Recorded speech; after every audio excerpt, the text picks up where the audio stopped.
উম্মত, রমজান মাসে যদি কেউ তোমার সাথে ঝগড়া করে, কেউ তোমারে গালি দেয়, কেউ তোমারে মন্দ বলে, ফালিয়াকুল ইন্নী সাইম, ইন্নী সাইম। তুমি শুধু বলতে থাকো, ভাই আমি রোজাদার, ভাই আমি রোজাদার, ভাই আমি রোজাদার। তুমি হাজার বললেও আমি জবাব দেব না, কারণ আমি রোজাদার। রোজাদারের পরিচয়ই আলাদা, রমজানের কদরই আলাদা, রমজানের কদরই আলাদা। আল্লাহ তাআলা নিজে বলছেন, বান্দা শোনো, আরবি 12টা মাস, 11 মাসের নাম তোমাদের জবানে উচ্চারিত হয়, তোমরা বলো, আরবের বলুক আর দেশের মানুষ বলুক, কিন্তু রমজান একটা মাস, যেই মাসের নামটা রমজান, এটা আমি আল্লাহ আমার জবান দিয়ে উচ্চারণ করে কোরআনের আয়াত বানায় দিছি। শাহরু রমাদান, এটা সরাসরি কোরআনের আয়াত। শাহরু রমাদান, আল্লাহ বলে রমজান মাস, রমজান মাস, রমজান মাস, আল্লাহ বলছে।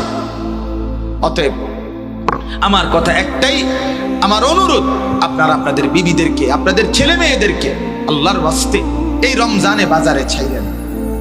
এটা আমার বাপ, আমার কলিজা বলে, আমার দিল বলে, এটা যেন আল্লাহকে চূড়ান্ত ভাবে অপমান করে, তিরস্কার করে আল্লাহকে।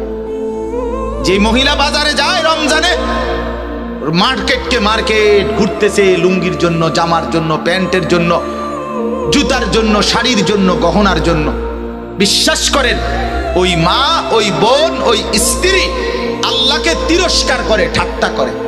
আল্লাহরে বলে, ও আপনি কইছেন রমজান মাসে রহমত দিবেন, মাগফিরাত দিবেন, নাজাত দিবেন, জাহান্নাম থেকে মুক্তি দিবেন, 70 গুণ বেশি নেকি দিবেন, নফলের ফরজ বানাই দিবেন। এটি থুন আপনি আপনার কাছে রাখেন। আমার দরকার জুতা, আমার দরকার শাড়ি, আমার দরকার গহনা, আপনি আমার লাগবে না। এই হলো নাফরমান মহিলার বক্তব্য। আমার জুতা দরকার, যাতে ফেরেশতা আমারে হাসরের মাঠে জুতা দিয়ে ফেড়ে, যাতে জুতা দিয়ে। তুই মহিলা মনে রাখিস, তোরে মালিক বললাম রব্বুল আলামিন তার ফেরেশতা দিয়ে জুতা দিয়ে ফিরবে, জুতা দিয়ে, নতুন জুতা দিয়েই ফিরবে। হ্যাঁ, নতুন জুতা দিয়েই ফিরবে। তামাশা, আল্লাহর সাথে ঠাট্টা করে। রব্বুল আলামিন বলছে, বান্দা রহমত দিতে আসো, সে বলে লাগবে না। আল্লাহ বলে, বান্দা মাগফিরাত নাও, সে বলে লাগবে না, আমি জুতা কিনতে যাচ্ছি, আমি শাড়ি কিনতে যাচ্ছি, আমি গহনা কিনতে যাচ্ছি। কেন? যদি দরকারি হয় এখন কিনেন, এখন কিনেন। ঈদের নতুন কালেকশন, ঈদের নতুন কালেকশন ওই দোকানদাররা ফ্যাশন করে দিলে, গত বছর কাম এদিক দিয়ে দিছে, এবছর এদিক দিয়ে কাপড় একটা টুকরা বাড়ায় দিছে, ওই যে এটা এবার নতুন আসছে। এই ছাগলামি ছাড়া আর কি? কথা বলেন না কেন? আপনার জুতার মধ্যে আলগা একটা ফিতা লাগাই দিছে, ওই যে এটা এবার নতুন আইছে, বেকুব ছুটছে নতুনটা লেগে। নাইলে এটা কি মনে করেন গত বছর জুতা পায়ে ফিনতো, এবছর নতুন আসছে জুতা মাথাত ফিনতে, তাইলে না এটা সম্পূর্ণ ভিন্নতা হইতো। লেটেস্ট আসছে, এটা নতুন আসছে, এবারে জুতা মাথাত ফিনতে, তাইলে না একটা দারুণ হইল। হইলে গত বছর জুতা তো পায়ে ফিনছে, এবছরের জুতা তো কোথায় ফিনবে? তো তো নতুন এলো কি? নতুন কি আসছে বলে? এজন্য এটাকে ঠাট্টা মনে করবেন না, বরং দয়া করে মাহে রমজানকে কদর করে নিজেদের মা, বোন, স্ত্রী, কন্যা, ছেলে মেয়েদেরকে এই বাজার, এই দোকানদার, এই ফালতু কেনাকাটার পিছনে আল্লাহর দেওয়া এত বড় নিয়ামতকে প্রত্যাখ্যান করবেন না। যে যা জিজ্ঞেস করে সব কিছু রমজান এই কথার লগে মিলাইয়া বলে। আজকে অনেক কিছুদিন ধরে মাহফিল ভাই রমজানের আগে আর সম্ভব না, রমজানের সময় ডেট নিবেন, রমজানের পর থেকে আবার ডেট চাইবেন। ভাই আমার রমজানের আগে আমি আবার উমরায় চলে যাব, রমজানের সময় আমি আবার এতেকাফে বসবো। মানে সব কথার মধ্যেই রমজান, সব কিছু মিলাইতেছি যে এটা এদিকে, ওইটা ওইদিকে, এটা এমনে, ওইটা এমনে। আম্মা বাসায় আসবে, কথা বলতেছিলাম বাসায় যে রমজানের আগে, তো আমার বড় বোন বলতেছে তুই বাসায় ভাই উমরা যাওয়ার আগে, আমি রমজানের আগে পারতাম না। মানে সব কথাই কি নিয়া রমজান, রমজানই মূল ফির। এই মাহে রমজান কবে আসবে, রমজান আমি কখন পাবো রমজান? রাসূলুল্লাহ সাল্লাল্লাহু আলাইহি ওয়াসাল্লাম লাগাতার 2 মাস আল্লাহ তাআলার কাছে দোয়া করতেন, মাওলা রমজান তো চলে আসছে, আর মাত্র 2 মাস, আমাকে ওই পর্যন্ত পৌঁছায় দেন। আল্লাহুম্মা বারিক লানা ফি রাজাবা ওয়া শাবান ওয়া বাল্লিগনা রমাদান।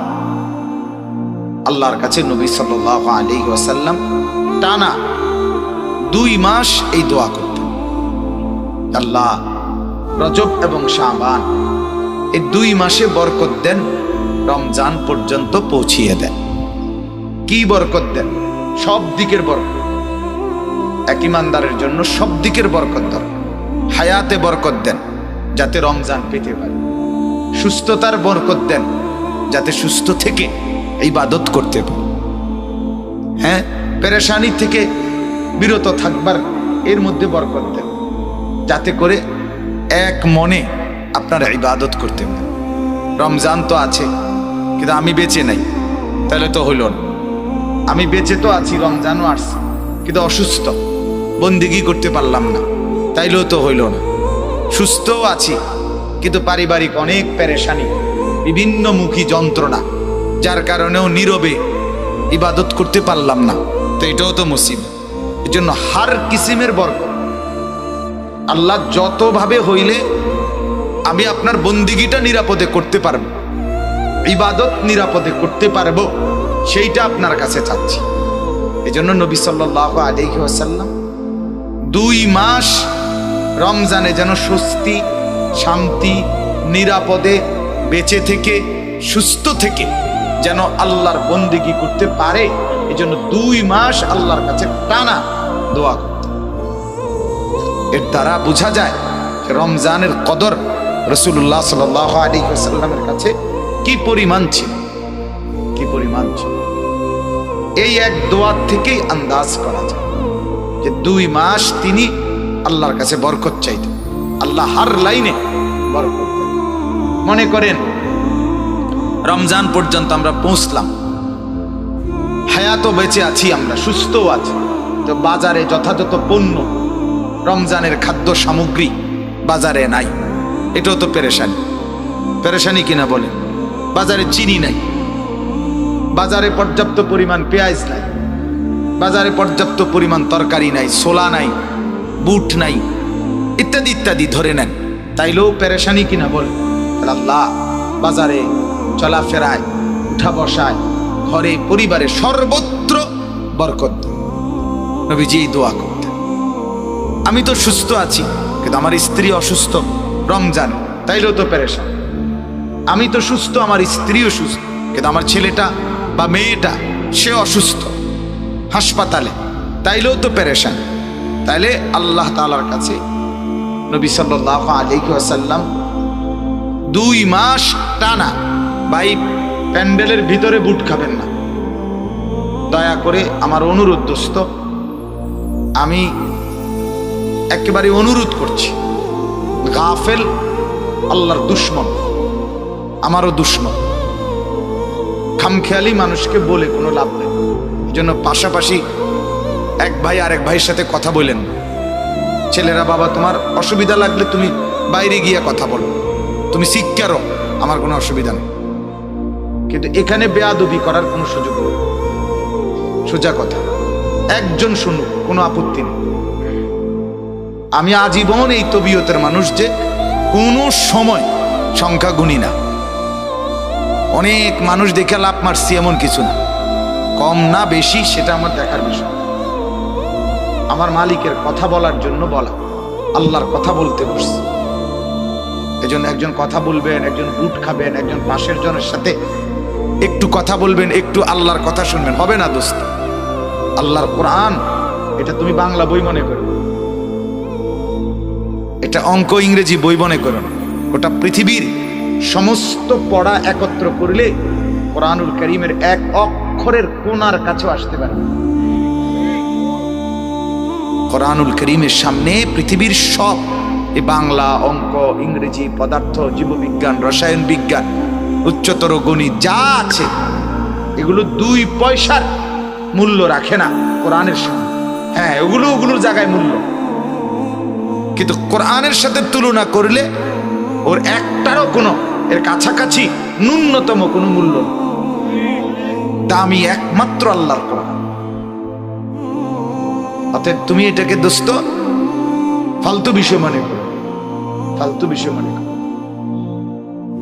গাফেল আল্লাহর দুশমন, খামখেয়ালি, খামখেয়ালি। আমার মনে আছে আমি একবার এক ছেলেরে বলছিলাম, ওরা কয় পারি না, অনেক আগে শিক্ষকতার প্রথম দিকে বললাম পারো না, কাকা পারি না আর কি, পারে না আর কি।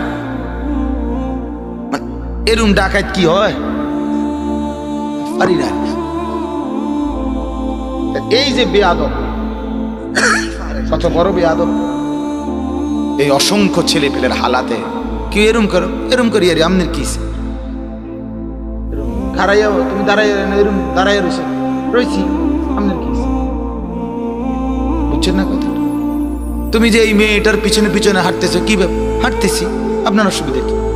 মানে কথাবার্তার ঢং হইলো সে যে মানুষ না জানোয়ার এটাও জানে না,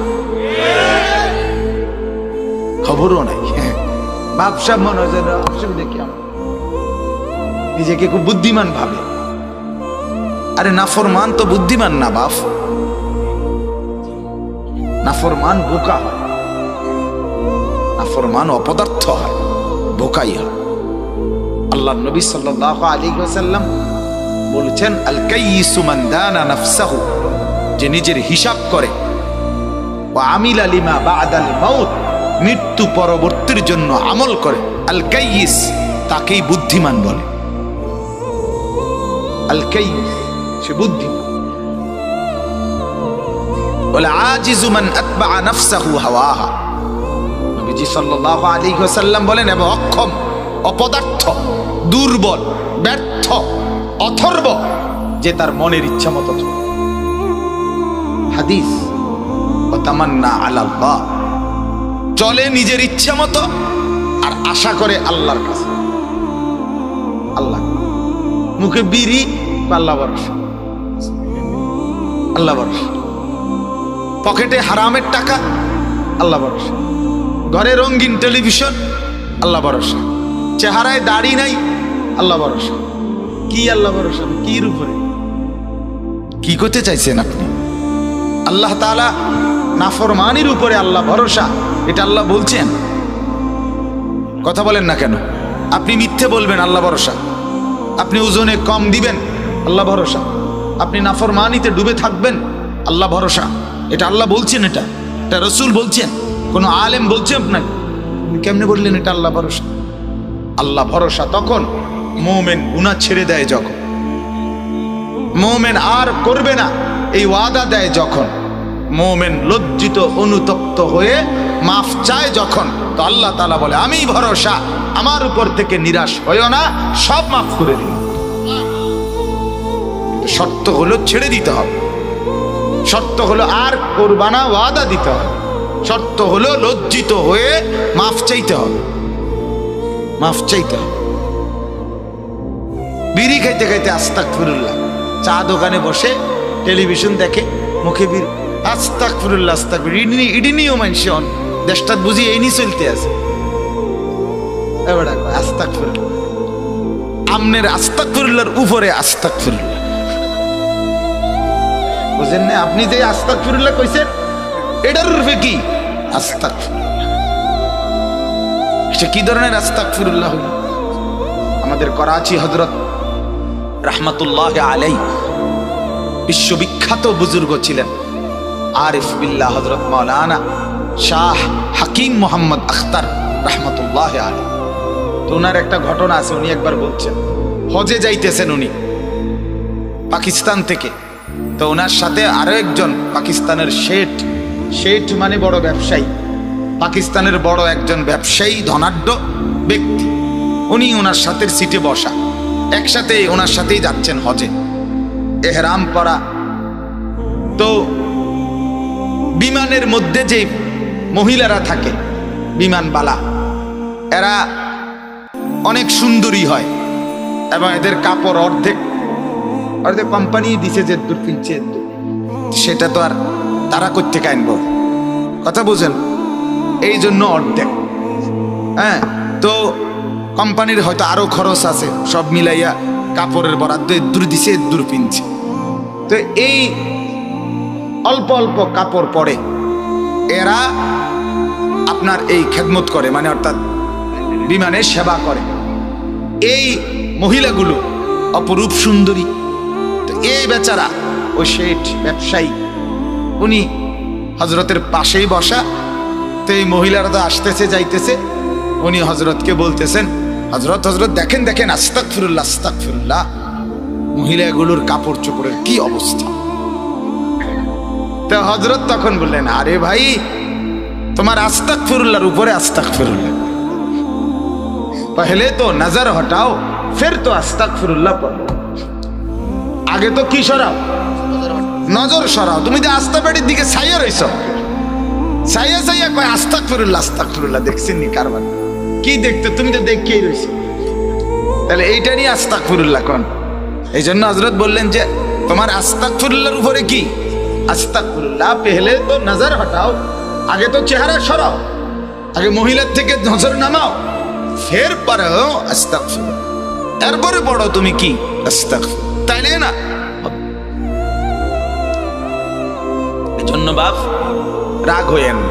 বলার উদ্দেশ্য হলো, ছেলেরা মাশাআল্লাহ যারা পড়ছো ভাই, আলহামদুলিল্লাহ, আল্লাহ বসাইছে, আল্লাহ বসাইছে, তুমি বসো নাই, আল্লাহ বসে। আল্লাহ চাচ্ছে তোমার একটু পরিবর্তন, আল্লাহ চাচ্ছে তোমার একটু ভালো, খোদার কসম, এই জন্য বসাইছে, এই জন্য বসাইছে। আল্লাহ তাআলা দয়া করেই বসাইছে। অতএব মেহেরবানি করে অল্পটুকু সময় আমরা একটু মনোযোগী হই, আল্লাহ আমাদেরকে তৌফিক দান করে। তো আমরা বলতেছিলাম এই মুহূর্তে রমজান, আলোচনার মূল কেন্দ্রবিন্দু শুধুই কি? রমজান। এবং আল্লাহ নবী সাল্লাল্লাহু আলাইহি ওয়াসাল্লাম লাগাতার 2 মাস রমজানের জন্য দোয়া করতেন, 2 মাসে বরকত চাইতেন, আর বলতেন আল্লাহ বরকত দিতে দিতে রমজান পর্যন্ত পৌঁছায়। তাহলে এই মুহূর্তে আমাদেরও হিসাব, যার আল্লাহ বিবেক দিছেন, আল্লাহ তাআলা যার কলিজার ভিতরে আখিরাত আর পরকালের ভাবনা দিয়েছেন, বাপ প্রত্যেকে, আমি এবং আপনি মূল ফিকির করবেন যে সামনে রমজান, রমজান, মাহে রমজান, মাহে রমজানের জন্য দোয়া করেন, আল্লাহর কাছে বলেন যে আল্লাহ আর অল্প কয়টা দিন হায়াত ভিক্ষা দেন, আল্লাহ রমজানের চাঁদ না দেখাইয়া আপনি মাহরুম করবেন না, তীরে এনে তরি ডুবাইয়েন না। মাওলা দেখা যায় রমজান আর অল্প কয়টা দিন, 1 মাসও নাই, এই 20-22 দিনের রমজান বাকি, আল্লাহ আপনি এই কয়টা দিন হায়াত দিয়ে রমজানের চাঁদ পর্যন্ত পৌঁছান, রহমত মাগফিরাত আর নাজাত দিয়ে জান্নাতি করে দেন। তাহলে প্রথম আমাদের কাছে এই মুহূর্তের করণীয়, বাকি দিনগুলো রমজানের অপেক্ষায় দোয়া করা, এটা হলো আমাদের ইমানদার হিসাবে এই মুহূর্তের প্রথম কি করণীয়। দ্বিতীয় করণীয় কি? দ্বিতীয় করণীয় হলো কিছু নফল রোজা রাখা। এখনই কিছু নফল রোজা রাখা, 2টা হোক, 4টা হোক, 5টা হোক, নফল রোজা। রাসূলুল্লাহ সাল্লাল্লাহু আলাইহি ওয়াসাল্লামের আমল ছিল রমজানের পূর্বের মাসে তিনি বাকি 11 মাসের চাইতেও বেশি নফল রোজা নবীজি শাবান মাসে রাখতেন। আম্মা জান আয়েশা রাদিয়াল্লাহু তাআলা আনহা তিনি ইরশাদ করেন যে শাবান মাসে, মানে রমজানের আগের মাসে, মানে এই যে এখন যে মাস চলতেছে আরবি, এই মাসে নবীজি এত লম্বা, এত লাগাতার রোজা রাখতেন। তিনি বলেন মাঝে মাঝে মনে হইতো যে না জানি এইবার শাবানে আর রোজা ছাড়বেনই না, একবারে রমজান সহ পুরাইয়া তারপরে থামবেন, এরকম টানা রাখতেন, এরকম টানা রাখতেন।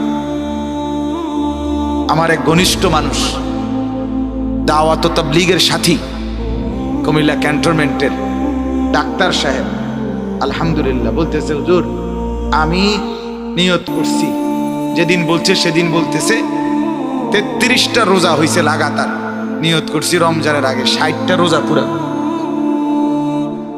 কি মুসলমান, কেমন ইমান, জগৎ তো এজন্য বললাম আল্লাহওয়ালাদের ফিকির কেমন, অথচ ডাক্তার সাহেব দাওয়াত ও তাবলীগের বরকতে আল্লাহ তাআলা তার কলিজায় কি পরিমাণ মহব্বত দান করছে যে 60 রোজার আগে পূরণ। তাহলে রমজানের 1 মাস তো 3 মাস কি হলো, রোজা হলো। তাহলে আমাদের তো উচিত কিছুটা নফল রোজা রাখা। এটা রাসূলুল্লাহ সাল্লাল্লাহু আলাইহি ওয়াসাল্লামের সুন্নত আমল। নবীজি সাল্লাল্লাহু আলাইহি সাল্লাম শাবান মাসে রোজা রাখতেন, নফল রোজা রাখতেন। হাদিসের মধ্যে আছে আল্লাহর নবী সাল্লাল্লাহু আলাইহি ওয়াসাল্লামকে জিজ্ঞেস করা হয়েছিল, আপনি শাবান মাসে এত নফল রোজা রাখেন কেন? নবী সাল্লাল্লাহু আলাইহি ওয়াসাল্লাম বলেন, তাযীমান লি রমাদান, রমজান মাসের সম্মানার্থে, রমজানের সম্মানে, রমজানকে বরণ করার জন্য আগ্রহী, এই আকাঙ্ক্ষা নিয়ে রমজানের আগেই কিছু নফল রোজা লাগাতার তিনি রাখতেন। এক্ষেত্রে সর্বোচ্চ আমার অনুরোধ রইল কমপক্ষে 3টা রোজা আগামী 5, 6, 7, শবে বরাত 7 তারিখ না, 5, 6, 7 মার্চ মাসের 6, 7, 8 জি 6, 7, 8 আগামী 6, 7, 8 মার্চের এই 3 দিন 13, 14, 15 শাবান, মানে শাবান মাসের 13, 14, 15 এই 3টা দিন নফল রোজা রাখবেন। ফায়দা কি হবে? 1 নাম্বার, টানা 3 দিন রোজা রাখলেন। নবীজি শাবান মাসে বেশি রোজা রাখতেন, তা আপনি তো সারা 11 মাসে এরকম 3 দিন টানা রোজা রাখেন নাই, তাহলে আপনার লেগে মোটামুটি বেশি হইল, ঠিক কিনা মানেন না? 1, 2 নাম্বার, প্রত্যেক আরবি চাঁদে, আরবি মাসে নবীজি সাল্লাল্লাহু আলাইহি ওয়াসাল্লাম 13, 14, 15 সারা বছর তিনি এই 3 দিন চাঁদের রোজা রাখতেন। এটাও একটা নবীজির আমল, আইয়ামুল বীজের রোজা, এইটারও আমল হয়ে যাবে। 3 নাম্বার, রাসূলুল্লাহ সাল্লাল্লাহু আলাইহি ওয়াসাল্লাম 15ই শাবান লাইলাতুল বারাত এই রাত্রির সৌজন্যে একটা নফল রোজা রাখতে বলছেন। সুমু নাহারাহা কুমু লাইলাহা, রাত্রিটা জাগো, দিনের বেলা রোজা রাখো। তাইলে এই লাইলাতুল বারাতকে কেন্দ্র করে যেই রোজাটা, সেই রোজাটাও ওই 15 তারিখ আপনার আদায় হয়ে যাবে, 8 তারিখের রোজাটার মাধ্যমে আদায় হয়ে যাবে। এই জন্য 1-এর ভিতরে 3 হবে, রোজা রাখবেন 3টা। তো বেশি রোজা রাখা অন্য মাসের চাইতে নফল, এটার আমলও হবে। 13, 14, 15 রাসূলুল্লাহ সাল্লাল্লাহু আলাইহি সাল্লাম রোজা রাখতেন মাসের চাঁদের, এটার আমলও হবে। লাইলাতুল বারাতের একটা রোজা, এটার আমলও হয়েছে। আমরা যেহেতু দুর্বল মানুষ, কমপক্ষে আমরা এই 3টা রোজার আমল করার চেষ্টা করব, বলেন ইনশাআল্লাহ। মা বোনদেরকে বলবেন, মারা বোনেরা ওনাদেরকেও বলবেন, ওনারাও এই রোজাগুলো রাখবার জন্য আগ্রহী হবে। মহিলারা এমনিতেও নফল রোজা রাখতে আগ্রহী, মহিলারা রাখে আলহামদুলিল্লাহ। তো তাদেরকে মনে করাই দিবেন যে 6, 7, 8 মার্চের এই 3 দিন যেন রোজা রাখে।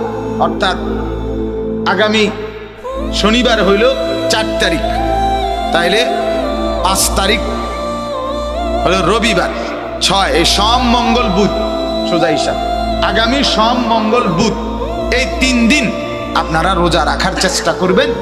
রমজানের সম্মানও হবে, বেশি রোজা রাখাও হবে, আইয়ামুল বীজের রোজাও হবে, লাইলাতুল বারাতের রোজাও কি হয়ে যাবে, আদায় হয়ে যাবে। আল্লাহ তাআলা তৌফিক দান।